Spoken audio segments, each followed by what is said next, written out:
वैष्णव यहाँ पे है, लेकिन क्योंकि मेरे गुरु का आदेश है मैं सेवा कर रही हूँ और मैं प्रयास करूँगी कि आप सबको निराश ना करूँ, सभी का आशीर्वाद चाहती हूँ।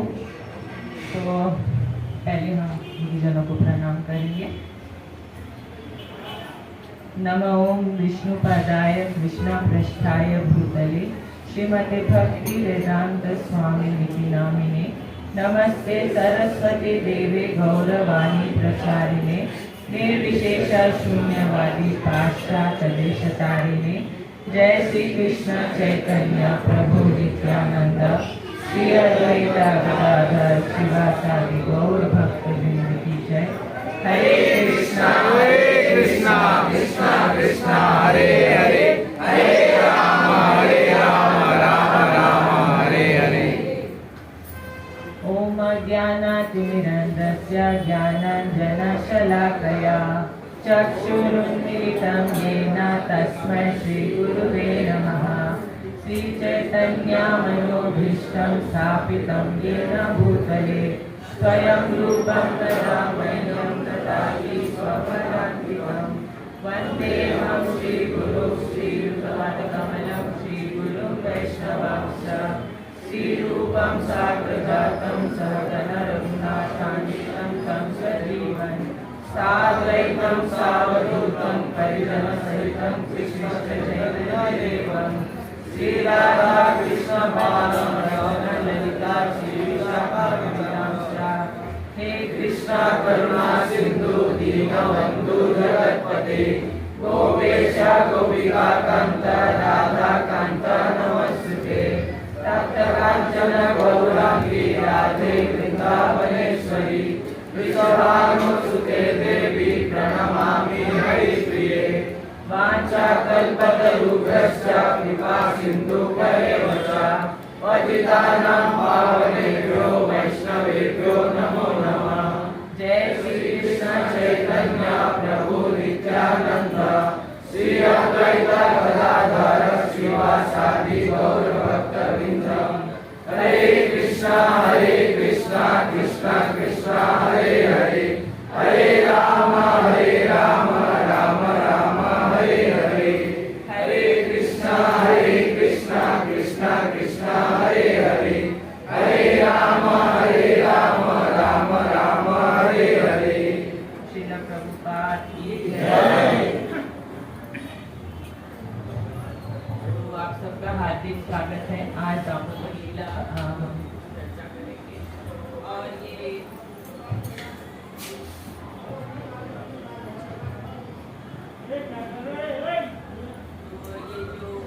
दामोदर मास है और इसका महत्व और क्यों हम दीप जलाते हैं इस मास में, इसका क्या प्रयोजन है, इसके क्या क्या लाभ हैं और ये कौन सी लीला है भगवान की जिसको याद करके भगवान में लीन होते हैं।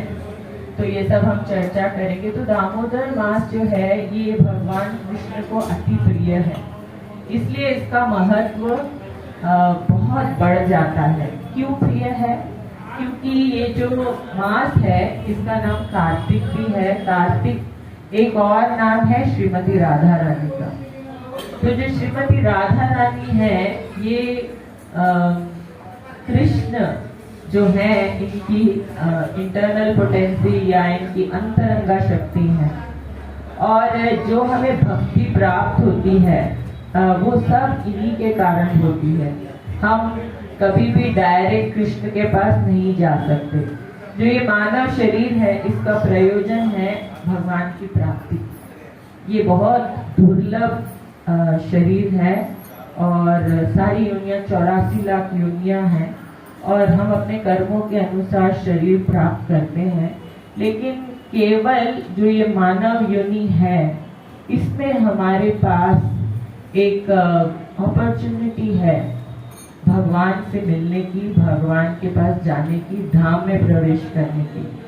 तो हम जो है यहाँ मृत्यु लोक में आए हैं और यहाँ पे हम यहाँ की जो पीड़ाएं हैं, जन्म मृत्यु जरा व्याधि, यानी कि जन्म मृत्यु तो होती है, जरा यानी कि बुढ़ापा और व्याधि यानी कि बीमारी, इस सब से पीड़ित हैं। और जब तक हमारा शुद्धिकरण नहीं हो जाता, हम बार बार शरीर लेते रहेंगे, बार बार यहाँ आते रहेंगे। तो ये जो दामोदर मास है, ये जैसे डिस्काउंट सेल है भगवान की तरफ से। हमारे भगवद गीता में कहा गया है कि ये जो 3 कार्य हैं, दान, तप और यज्ञ, इनको कभी भी त्यागना नहीं चाहिए। दान यानी कि चैरिटी, तप यानी कि तपस्या, और यज्ञ यानी कि आहुति, अपनी इच्छाओं की। तो ये जो 3 कार्य हैं, ना ब्रह्मचर्य आश्रम में, न गृहस्थ आश्रम में, न वानप्रस्थ में, न संन्यास में त्यागने चाहिए। और ये जो दामोदर मास है, इसमें की गई ये जो सारी क्रियाएं हैं, इसका 1000 गुना लाभ मिलता है। अगर आप कुछ दान देते हैं, तो अगर 1 रुपया दान देंगे तो आपको 1000 रुपए का क्या बोलते हैं, लाभ होगा। तो इसलिए ये जो है, ये तो भौतिक दृष्टिकोण हो गया कि आप दान, तप, यज्ञ करते हैं। इसलिए आप देखिए कि जितने भी उपवास हैं, जैसे करवा चौथ हुई, ये सब जो है इसी माह में आते हैं। क्योंकि ये जो तप है, तप यानी कि इंद्रियों को इंद्रिय विषयों से दूर रखना, भगवान की प्रसन्नता के लिए। तो ये कार्य भी अगर आप इस मास, कई लोग कार्तिक मास का जो उपवास रखते हैं, उसमें केवल 1 बार प्रसाद लेते हैं या 2 बार लेते हैं, या फिर कोई ऐसी चीज छोड़ देते हैं जो उनको बहुत प्रिय है। तो ये सब इसलिए भौतिक लाभ तो होता ही है, लेकिन आध्यात्मिक लाभ भी है, आपका शुद्धिकरण होता है। और इसके अलावा जो इस माह की विशेष क्या बोलते हैं लाभ है, वो है श्रीमती राधा रानी को प्रसन्न करने का एक मौका मिलता है हमें। हम कृष्ण के पास कभी भी डायरेक्टली नहीं जा सकते, लेकिन श्रीमती राधा रानी की कृपा से, भक्त की कृपा से, उनसे ज्यादा उत्तम और कोई भक्त है नहीं। तो ये हमारे पास एक बहुत ही महत्वपूर्ण अवसर है, जिससे हम श्रीमती राधा रानी को प्लीज कर सकते हैं, उनको प्रसन्न कर सकते हैं।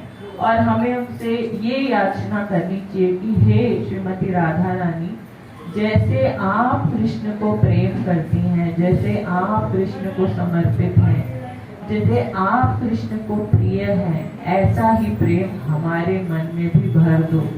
क्योंकि क्या है, हमारा मन इतना कलुषित है अपनी इच्छाओं से कि हम कृष्ण के बारे में सोच भी नहीं पाते।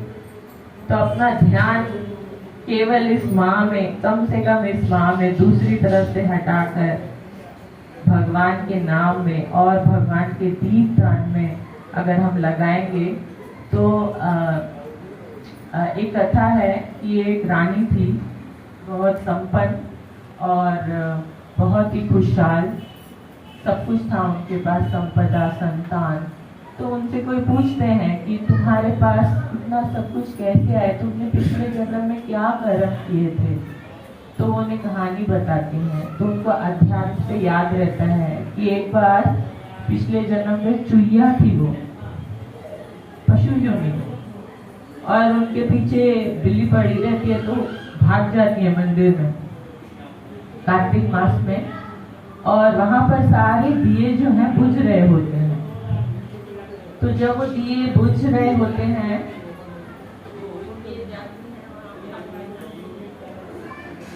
सारे दिए जो उनकी बाती है बुझ रही होती है, और गलती से धक्का लग जाता है दिए को, और वो जो लौ है वो प्रज्वलित हो जाती है। जैसे ही वो प्रज्वलित होती है तो सामने दामोदर का विग्रह होता है, और भगवान इस कार्य को समर्पण के रूप में देखते हैं, और इसके कारणवश अगले जन्म में वो रानी बन जाती हैं। तो इतने सारे भौतिक लाभ भी हैं इस मास में दीपदान करने के।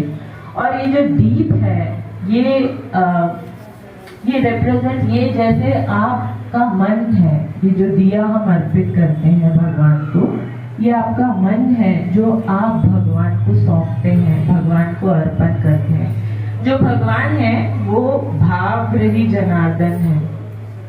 ऐसा इस जगत में कुछ भी नहीं है जो हमारा है। ये जो भी हमारे पास है ये सब उनका ही है।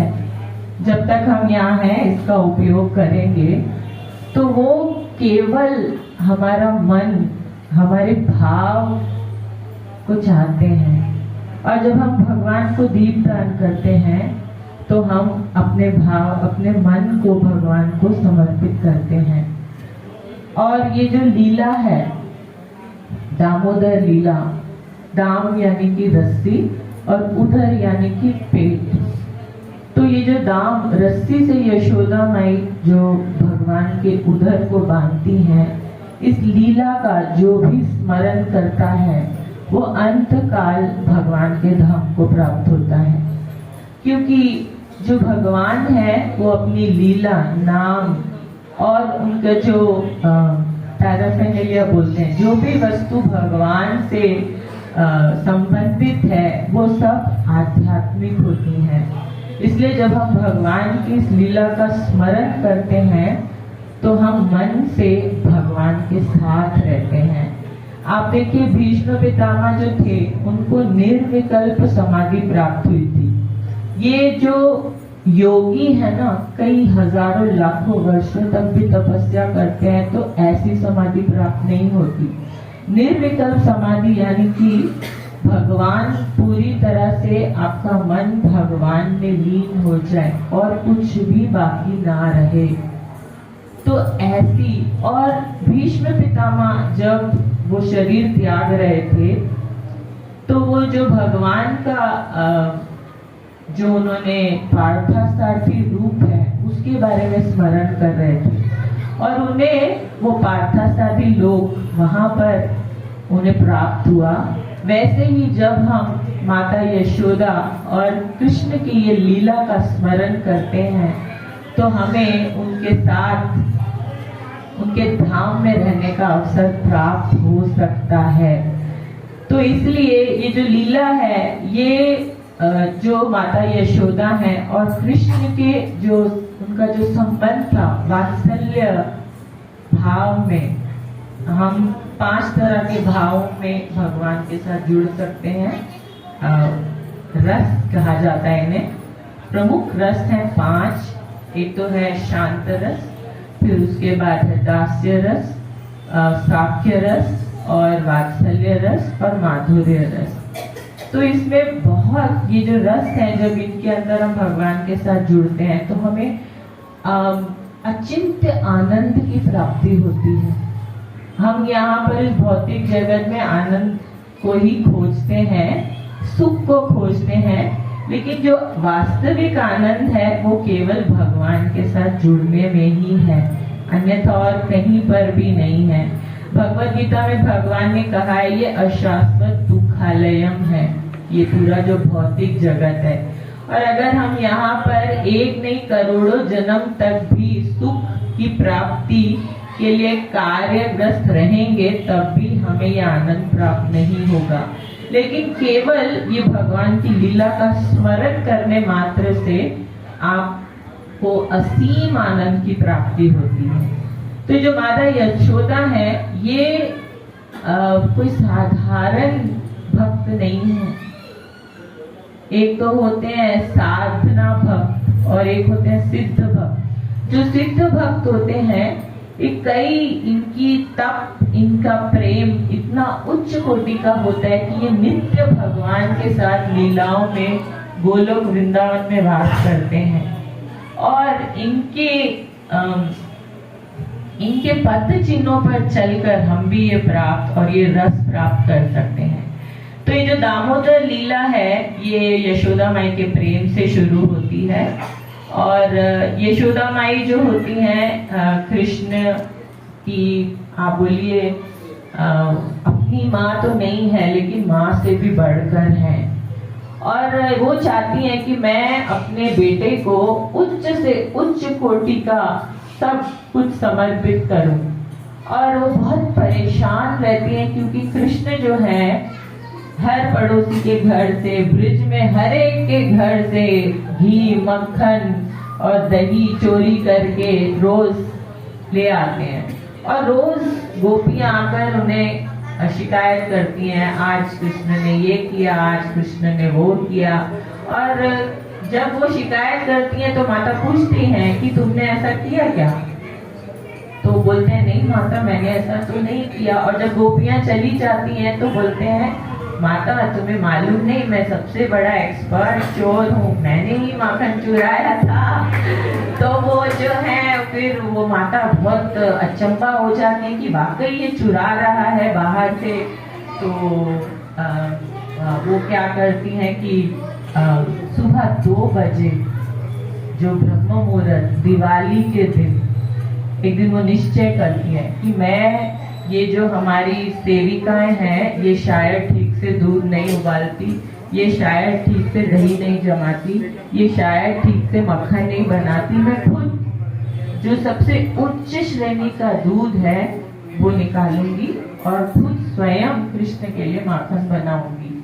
2 बजे वो चुपके से अपने पलंग से उठकर जहाँ कृष्ण सो रहे होते हैं चली जाती हैं। और नंद महाराज की 9 लाख गाय थी। 9 लाख गाय में से जो 8 श्रेष्ठ गाय थी उनका दूध लेकर लोके उसे उबालने रखती हैं और दही जमाकर उसमें वो माखन भिगोने लग जाती हैं। और जो यशोदा माई के रूप का वर्णन है श्रीमद् भागवतम में कि उन्होंने पीली केसरी रंग की साड़ी पहनी हुई थी और वो बहुत यौवन नहीं थी, क्योंकि कृष्ण काफी दिनों के बाद उन्होंने जन्म लिया था और उनके बालों में मालती फूल लगे हुए थे और उनके जो कुंडल हैं, उनकी जो चूड़ियां हैं वो खड़क रही थी जब वो माखन भिगो रही थी। तो केवल माता यशोदा के रूप का ध्यान करने से लोगों को मुक्ति मिल जाती है। और फिर वो ये दही भिगोते भिगोते गाना भी गाती हैं, क्योंकि अगर आप कुछ याद करना चाहते हैं ना, इतनी आसानी से याद नहीं होता, लेकिन जब आप उसको गीत में परिवर्तन कर देते हैं तो आपको आराम से याद रहता है। तो इतने आनंद की अनुभूति करके जो पूतना वध था और जो त्रिनावत्र वध था ये सब गा रही होती है, गा गा के वो दूध ये दही भिगो रही होती है माखन निकालने के लिए। और तभी कृष्ण जाग जाते हैं और जब वो देखते हैं हमारी माता नहीं है बिस्तर में, तो वो चलकर आंखें मलते हुए अपनी माँ के पास आकर वो जो मधानी है उसको पकड़ लेते हैं, क्योंकि उनको मालूम है कि मेरी माँ जो है ये माखन बनाएंगी तो मेरी तरफ ध्यान, तो पहले काम बंद करना है। तो यशोदा माई बड़े प्रेम से उनको देखती हैं, गोद में उठाती हैं, उनको मालूम है उसको भूख लगी है, उनको स्तनपान कराती हैं और कृष्ण बहुत संतुष्ट होते हैं। लेकिन तभी दूध उबलने लगता है जो यशोदा माई ने आंच पर रखा होता है, ये लीला है। और आप देखिए जो आध्यात्मिक जगत है वहाँ पे सब कुछ चेतन है, कुछ भी जड़ नहीं है, पत्थर भी चेतन है, सब कुछ बोलते हैं, सब में आत्मा है। तो जो दूध है, ये आचार्य ने व्याख्या दी है कि जो दूध है वो ये सोचकर उबल रहा होता है कि 8 श्रेष्ठ गायों से मुझे निकाला यशोदा माई ने और मुझे उबलने के लिए रख दिया, लेकिन ये पूरा कृष्ण स्तनपान कर रहे हैं, मेरे को ये पिएंगे ही नहीं, उनके पेट में जगह ही नहीं बचेगी, इससे तो बेहतर है मैं प्राण ही त्याग दूं। ऐसा सोचकर तो देखिए जो भी वस्तु कृष्ण के साथ संबंधित है वो चेतन है और वो स्वयं कृष्ण है।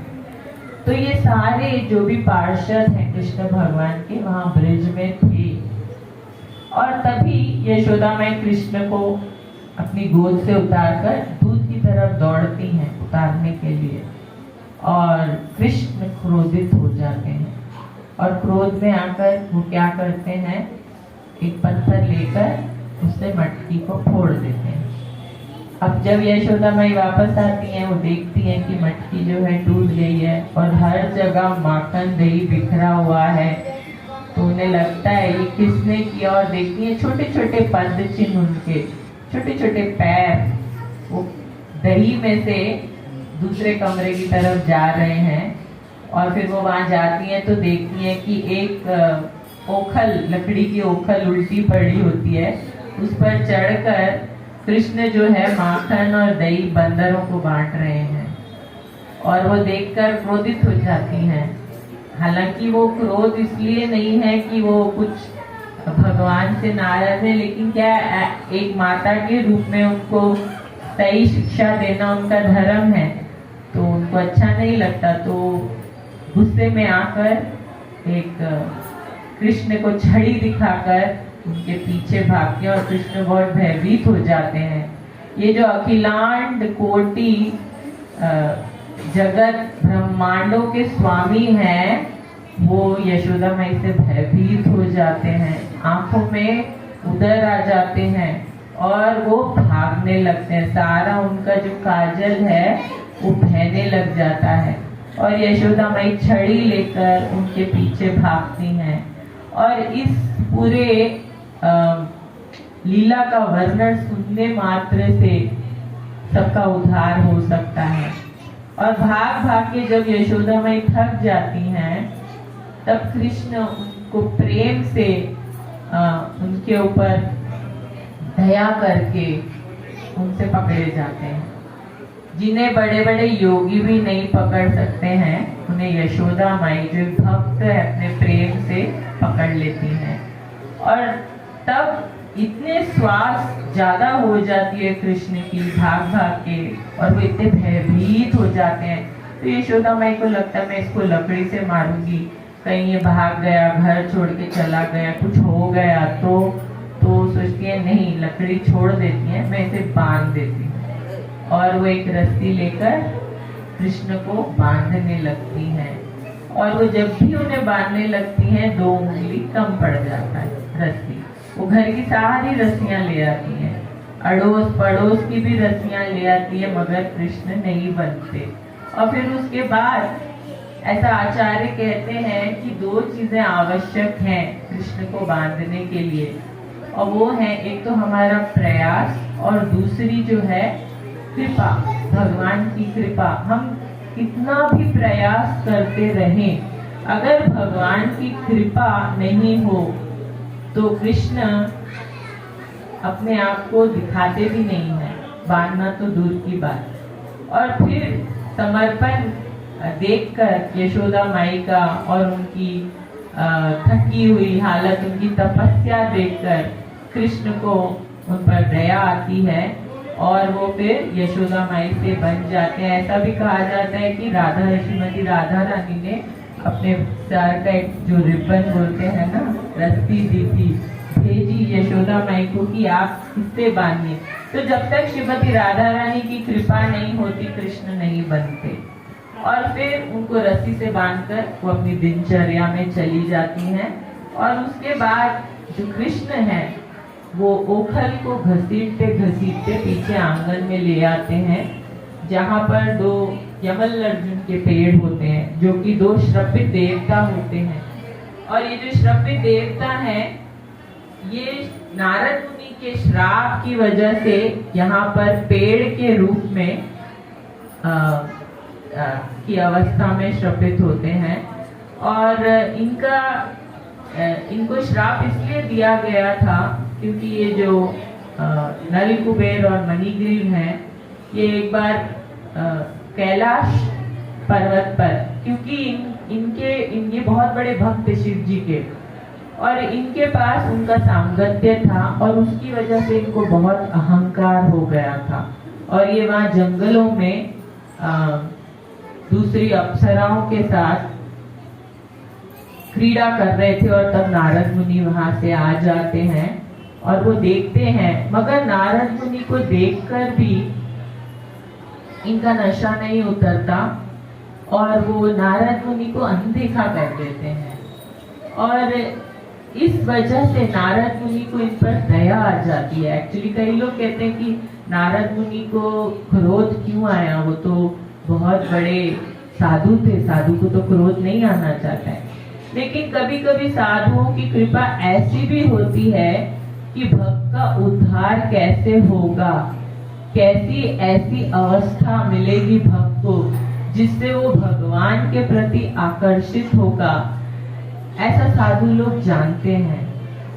तो वो उनको श्राप देते हैं कि क्योंकि तुम्हें ऐसे ही नग्न अवस्था में रहने का बहुत शौक है, इसलिए तुम यमल अर्जुन पेड़ बनकर मृत्यु लोक में रहोगे, और फिर जब तुम्हारा शुद्धिकरण हो जाएगा तब स्वयं भगवान आकर तुम्हारे को